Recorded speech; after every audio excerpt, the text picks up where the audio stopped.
welcome everybody to the regular monthly meeting of the Traverse Bay Area Intermediate School District. We're meeting by Zoom tonight, and the first order of business is for Dr. Segler to please call the roll. Brown.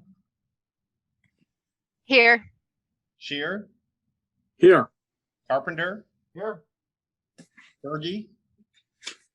Here. McKellar. Here. Tank. Here. Fisher.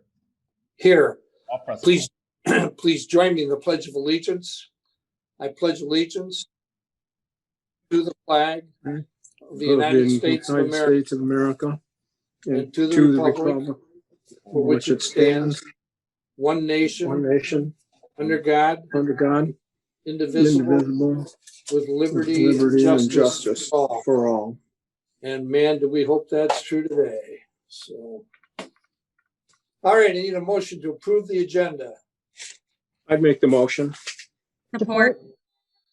Is there discussion? All in favor, raise your hand, please. All opposed, same. I think that motion carried. I want to welcome any visitors and those that may wish to provide this board their public comment for tonight.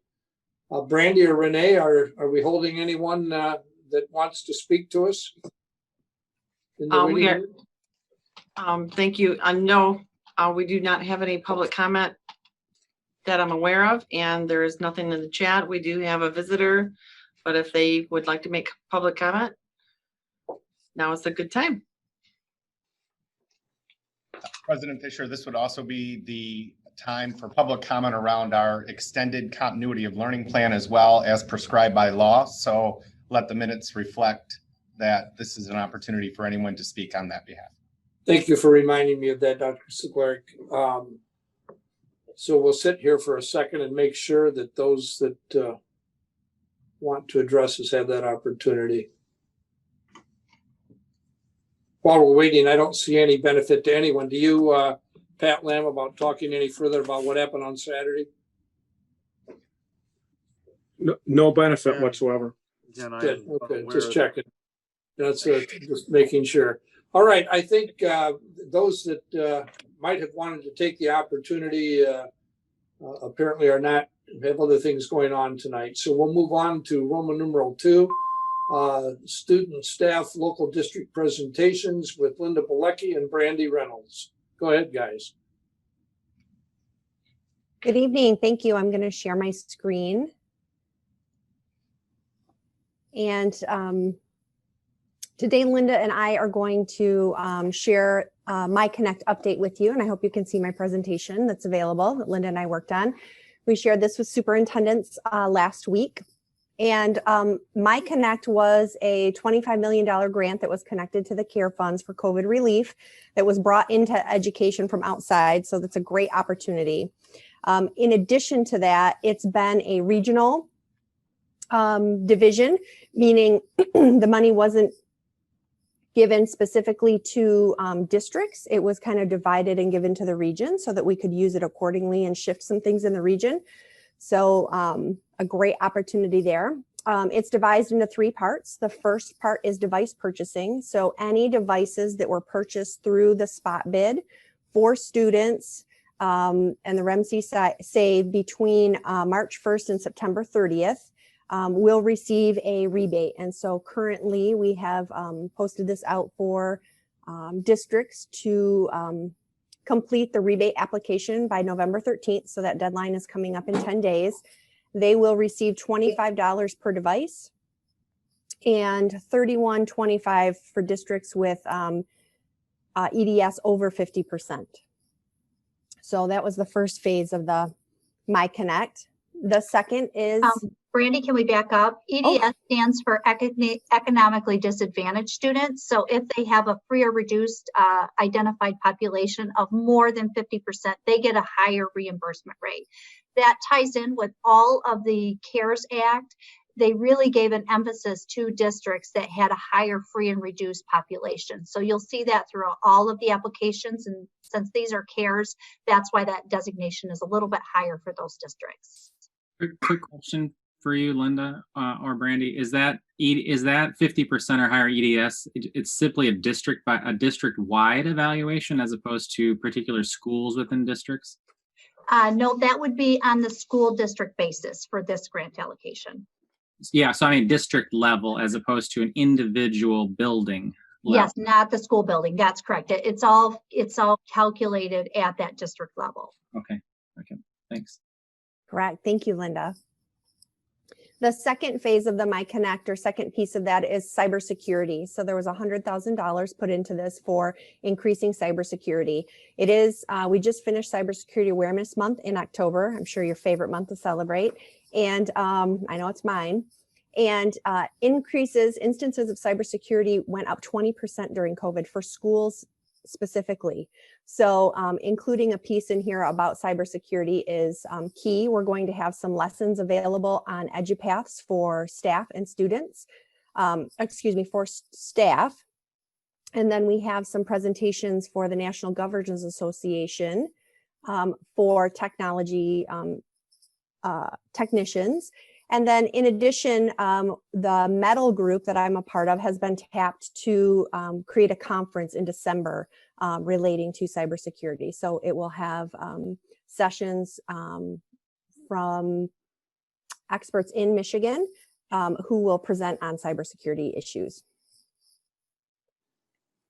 Any questions regarding cybersecurity? No, that's great. Super exciting.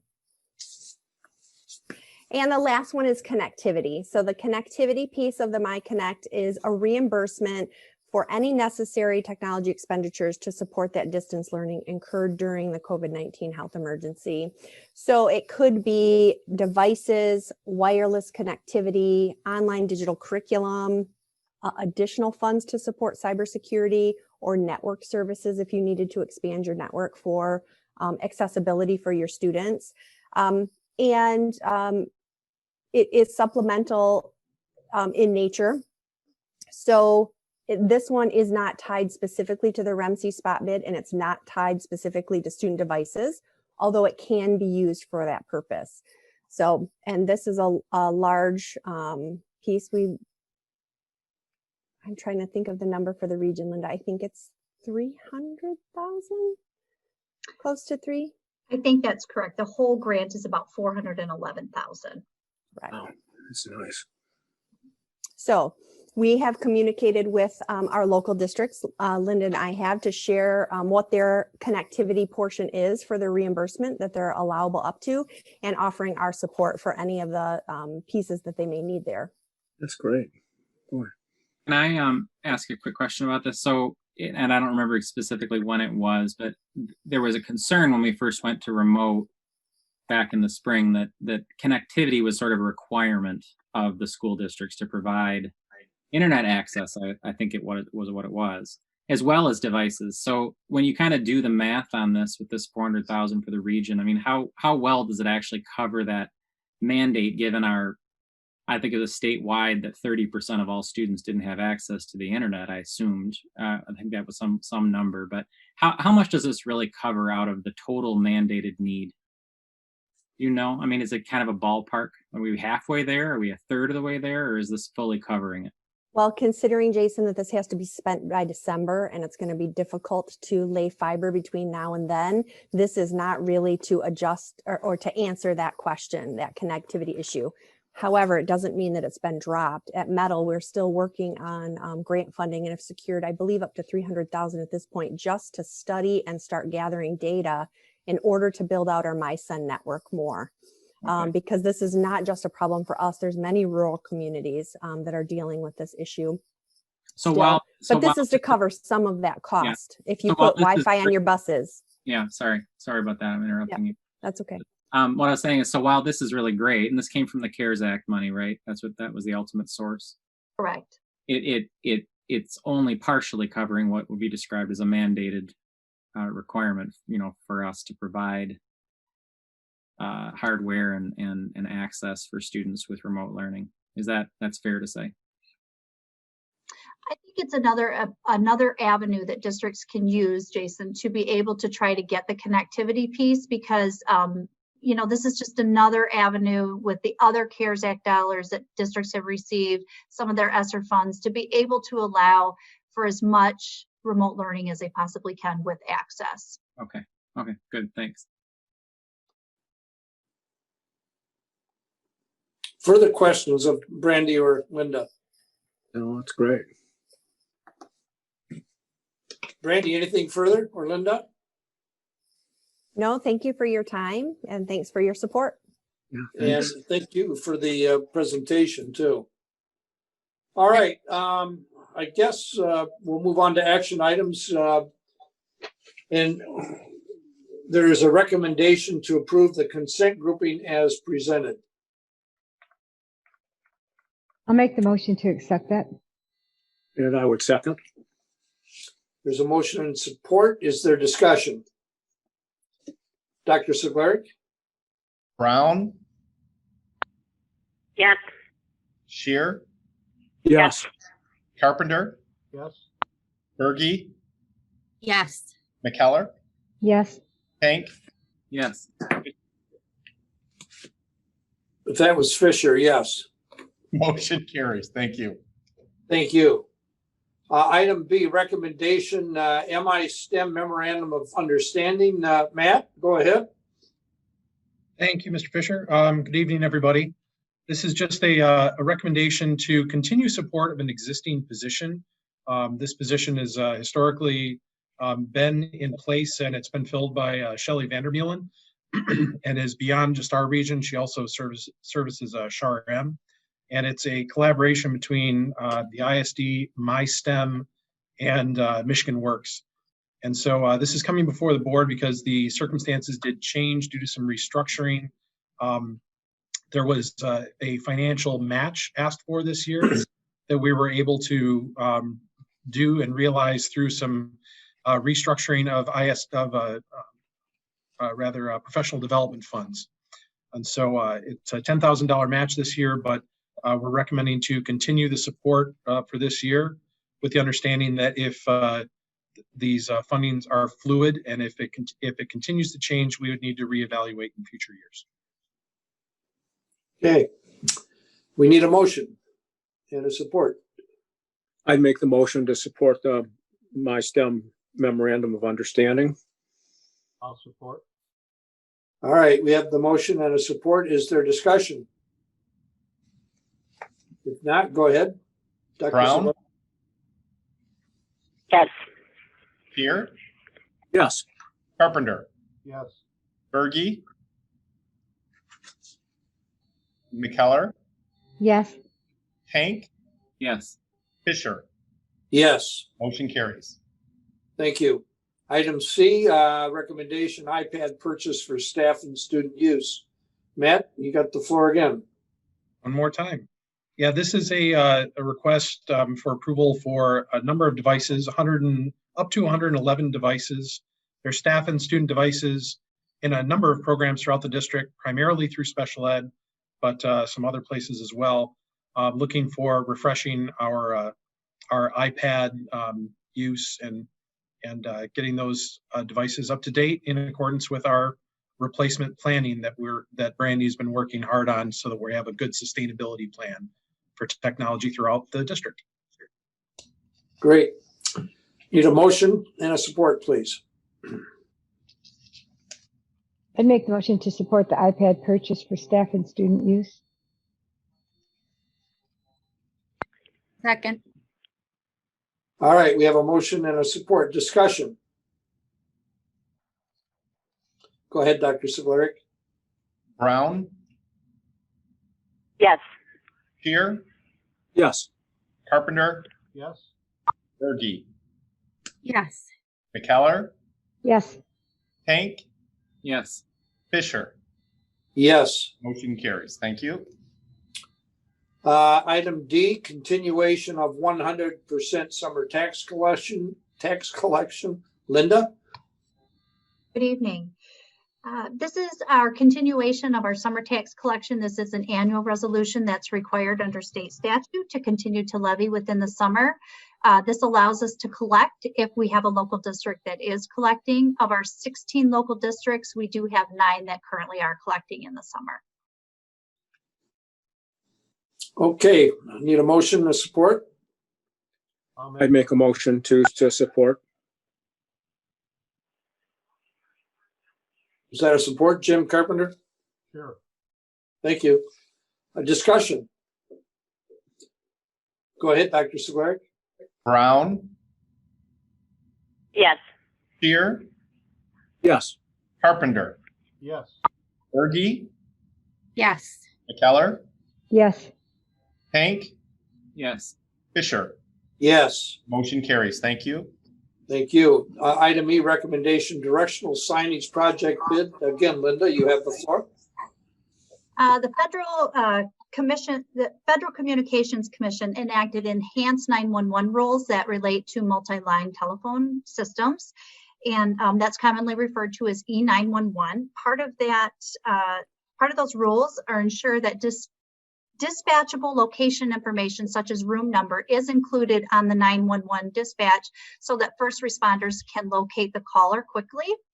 Current signage within the district does not meet those needs. So we put this project out to bid. We did receive 2 bids and we're requesting that our recommendation is that you would choose Image 360 as they were the low bidder for this project. Okay, I'd Need a make the motion for the directional sign project to go to 360. Support. okay, great. We have a motion to support. Discussion. Go ahead, Dr. Segler. Brown, Yes. Shear, Yes. Carpenter, Yes. Berge,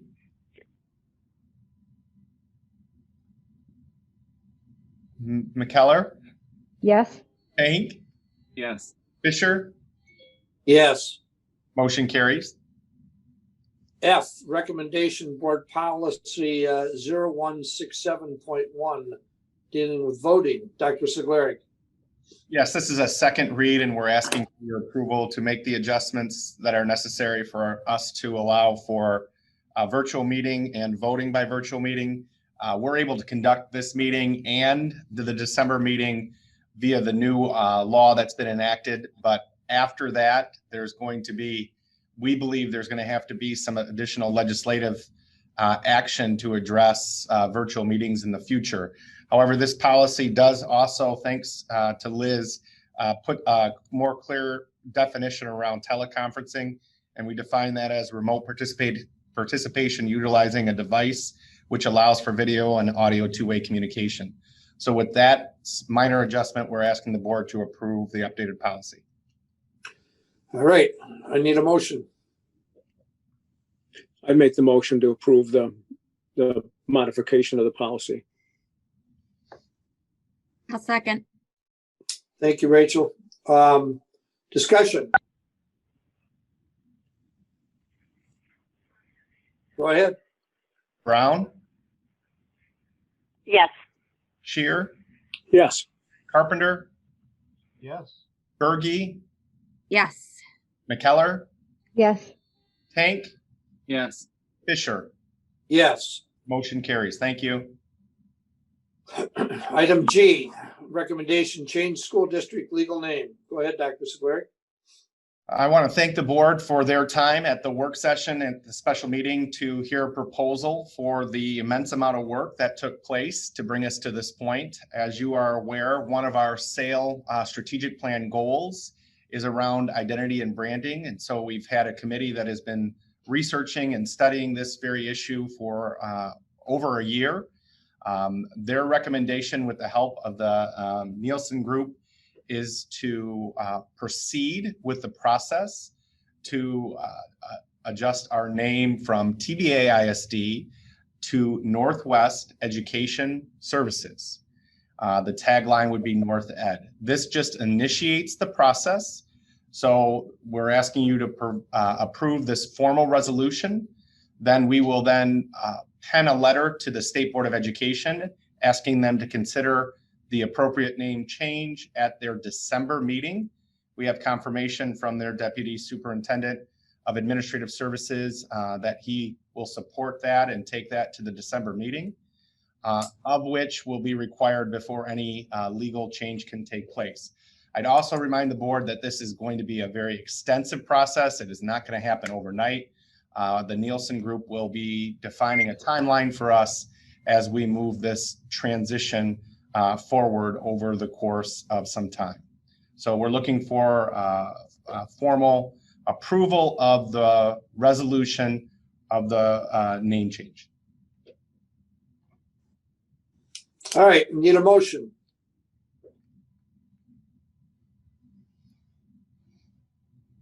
I'll make a Well, I'll motion. make the, go ahead. If Rachel made the motion, I'll support it. Or All right. Jim. We have a motion and a support. Do we have discussion? Yeah, I've just got a question, and I don't think it really matters, but on the in the board packet, there's a couple bullet points down under additional information. It's like it's the last bullet point under additional information. It says the name change from TBAISD to Northwest Education Collaborative. So I wouldn't want, if this isn't a public action item that would confuse people, that I think this needs to be maybe deleted and edited. That would be a typo. But yeah, just a typo, and I don't think this is necessarily something anyone ever sees, but it is Northwest Education Services. Yeah. Correct. Yep. Okay. So, Dr. Segleri, go ahead and call the roll for what is a very historic vote. Brown. Yes. Shear. Yes. Carpenter. Yes. Berge. Yes. McKellar. Yes. Tank. Yes. And Fisher. Yes. Motion carries. Thank you very much. North Ed, baby. It's really grown on me since our work session. Yeah, me too. I like it. But, anyway, item 4, information items. Reconfirming instructional delivery methods consistent with preparedness and response plan. Dr. Segleri? Yeah, I'll take it. Thanks so much, Joe. As prescribed by the law, we are required to present to you information for your consideration of reconfirming the COVID-19 preparedness response plan, as well as our extended continuity of learning plan. And so I bring to you a report on the two-way communication.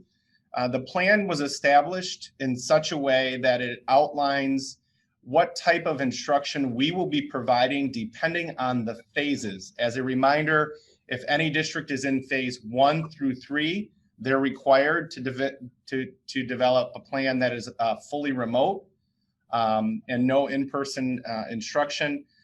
Plan in 4, the district had the ability to go remote or go hybrid or go fully face-to-face. For our plan, as a reminder that because of the nature of the Career Tech Center, where students are coming from 5 different counties and 16 local schools, and then back out into their local high schools, we felt it imperative that we reduce the capacity if we were in phase 4 and establish a hybrid schedule. I want to thank Pat Lamb and Matt Nausatis and Brent Borma, as well as the entire Career Tech team that have been working tirelessly to develop that plan and communicate that plan to our locals.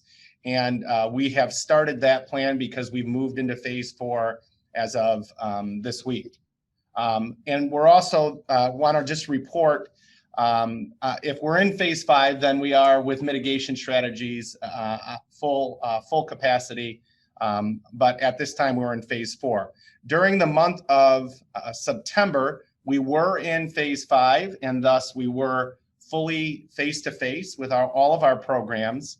And I'm pleased to report that during the month of September, we had what we are considering two-way communication. Is really, because you're fully face-to-face, is really merely attendance. but our attendance was given a particular week at a low of 76% attendance to a high of 86% attendance for the month of September.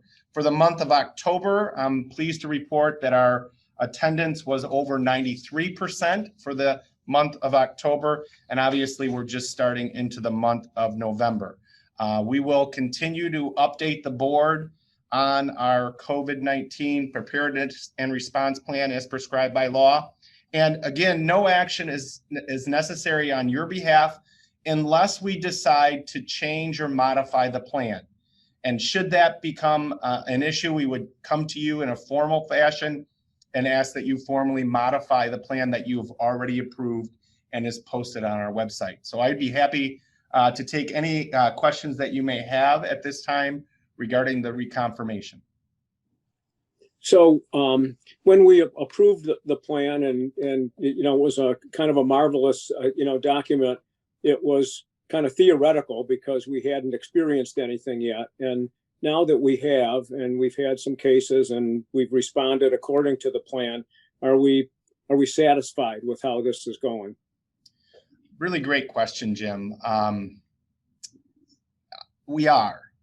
You know, I want to share with the board that this is new to all of us, and we are in constant conversations with our medical professionals, our physicians, our health director and health department. It is something that we are staying in very close daily contact with.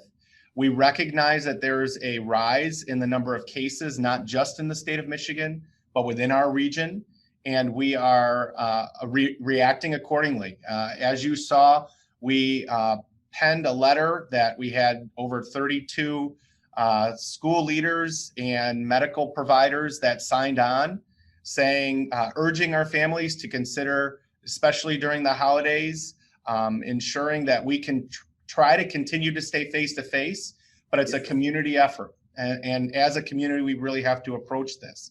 And so to get to your point specifically, you know, as the amount of time, energy, and effort that was put into that plan, it's hard to believe that August 11th was the time when, you know, we developed that plan. But thankfully, it was very well thought of. I give all the credit in the world to the staff and the team that built that plan, because we really were, our mindset was phase 5, right? And it wasn't until, you know, recently we went back to phase 4 where people started to get a little anxious. And then we just had to remind them, you know, we've already thought through this and phase 4 is outlined, and let's go back to the plan. And so I think people appreciated that. We'll continue to update and provide our staff with as much information as we can. But we believe at this point we're in the spot where we need to be. We'll continue to monitor and adjust as accordingly. Thank you. I had a couple quick questions. So Nick, you mentioned the attendance levels. Are those normal kind of upticks in attendance to go from like 75, 85% to like 90% from September to October? What explains the lower attendance in September? So it's a fair question. I think I can't really describe what's normal in a pandemic. So if I were to conjecture, it would be that at the beginning of the school year, there were some that were hesitant to participate in a fully face-to-face situation. And we've constantly seen those numbers increase. And I think that speaks to our staff and our leadership team that developed a comprehensive plan that parents can feel safe to bring their children to school and expect that we're going to do the necessary protocols. I'll also share, and a shout out to our Career Tech Center, every time we've had a case, the health department has commended our staff and the way that we've responded, not just through contact tracing and helping them, but they're confident that the reason why we're able to have so many few close contacts is because of the mitigation strategies. In fact, one student said when interviewed by the health department, they are really serious at the Career Tech Center. I can guarantee you that I wasn't within 15 minutes of anyone.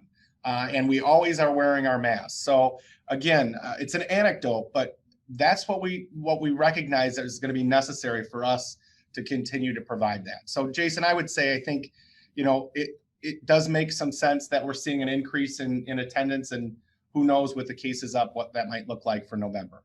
Okay. The second question I had was, looking at that preparedness plan, and I didn't memorize the 60 plus pages of it, but it seems like in there, we didn't really have we didn't codify really what the health department process was going to be. That seems to have been evolving as we're going along. For example, we have a case, and then it seems like region-wide, the protocol has been closed down for if it's a middle school or a high school where there's a lot of there's no cohorting that's happening. Students are going from room to room to room to room. It's closed down for 2 days for contact tracing. Or in the case of, I believe it was Oak Park, we had a case with a student, a teacher, an assistant teacher, was it? I don't remember what it was, but it was shut it down for a couple of days, if I remember correctly. I can't remember the specific example there.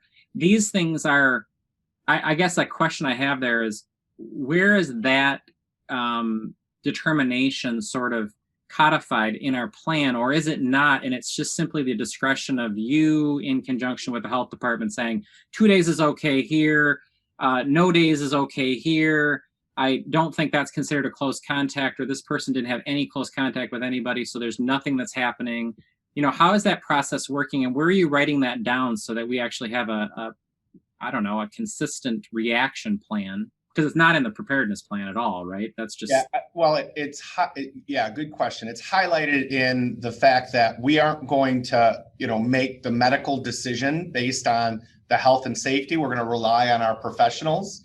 And so, we are doing that. I can share with you whether a school is shut down for a day or two or a longer extended period of time is really just a function of whether or not the health department feels like they had adequate enough time to do the appropriate amount of contact tracing. If a situation is more complex, like for example, if a staff member is, in multiple different classrooms or providing services to multiple different students at a different time, it's going to take more time to appropriately do the contact tracing. And that's where you're seeing in some of our schools that they need the 2 days to be able to reach out to those that they're identified as close contact. There are other times when that's not necessary. We've had a couple cases at the Career Tech Center where we were able to provide the health department with the information in a timely fashion. They were able to understand that because of the protocols we have in place, that there was very limited, if any, close contacts. And then their recommendation is you don't need to shut down the next day because we've already contacted those that were considered close contacts. So it really is a function of how much time the health department needs to perform their necessary job as to how long a building would be closed. So I guess a follow-up question on that, just to kind of flesh it out, is there any type of qualitative overlay on a specific program of ours that would actually call for a higher level of concern or a higher reaction level in terms of safety or precaution? For example, a Life Skills Center or students at Traverse Heights, where we would look at that differently than, say, a CTC case or a case at New Campus. Do we have anything there that sort of says, okay, health department, we're dealing with a different environment here with different people of different risks, and so therefore your normal protocol isn't going to necessarily satisfy us when it comes to certain populations? And I just wonder if that's somewhere in our plan, or again, is that just sort of on the fly making that determination? So again, a great question. I would say that it is a part of our conversations with the health department, and they're aware of each of the different student populations we serve and the potential risk. And that is one of those factors that play into decisions that talk about the length of potential exposure and then closure that might follow. And I would also say that from the health department's perspective, you know, while that definitely plays into as a factor, they don't want anyone with whether they have underlying conditions or not. And so they're working really hard to be able to define who is a close contact, regardless of whether they have underlying health concerns or not, and then targeting that specific group. But just rest assured that in every single conversation we have, we're also communicating the student population we're serving and the underlying conditions that may exist. Good. That's good to hear. Yeah, I Yeah, figured it was great. happening. I thought it was good to flesh that out for the public in case they watch this. Yeah, great. Any other questions for Dr. Seglarek on this issue? If not, we'll move to Roman numeral 5, discussion items. Dr. Seglarek, anything in particular? Board members? Well, we can do that when we get to item 7. So we'll move on to updates, Dr. Seglarek. We actually voted on, am I right to say that we have to vote on that? No, you're wrong. Yep, the vote would only happen if we are coming Oh, to change it. plan. Change. We're recommending. Yep. President Fisher, just 3 really quick items. One, I want to give a huge shout out. Yesterday we had our Regional Staff Development Day, RSDD. We had, I thought my number here was about 547, but Matt texted me and an update with Brandy, and I think we had over 600 unique individuals that participated, area educators. Again, I can't thank Matt and Carol and Brandy, as well as our special education staff leaders and our IST leadership team. They did an amazing job of providing a relevant, impactful professional development learning day. The keynote speaker was Mr. Robert Jackson, who was very energetic and really hit on some key values that we have as an organization, including diversity, equity, and inclusion, as well as making sure that we are taking care of ourselves and each other underneath these unique conditions. He touched on social emotional learning as well as some of the other presenters. And so just a huge shout out. That was an immense amount of work. Super proud of the work of the team. I'd also like to recognize during this time, I don't think we can go without saying how much additional stress is being put on our staff from teachers and our teacher assistants and parapros in the classroom to our leaders that are working on the weekend, whether it's talking to the health department and doing contact tracing. And, you know, as soon as we get notified by the health department, it doesn't matter if it's a Monday at 2 o'clock or a Sunday, as we did this past Sunday at 2 o'clock, our 24-hour clock period starts. And so we have to engage our staff, and they do it without complaining. They do it with efficacy and a professionalism, and I'm just super proud. So a shout out to our supervisors working with the health department. I want to give Heather Jewell a shout out here from our communications team. She is the one that has to put those letters together when we call upon her, and she does a great job. So again, you know, a lot of behind the scenes work that's going on. And then I'd just like to say, you know, I hope everyone voted. You still have time. Best of luck to our districts that are going for, that have issues on the ballot. We wish them well with their board election, as well as any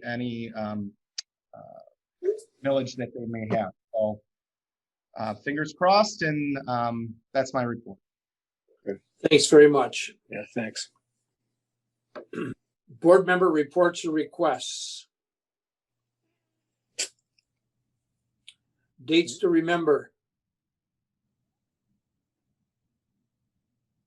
Closed session. So I'd make the motion that we enter into closed session session under Section 8H of the Open Meetings Act for the purpose of attorney-client privilege. I'll support. Call the roll, please. Brown,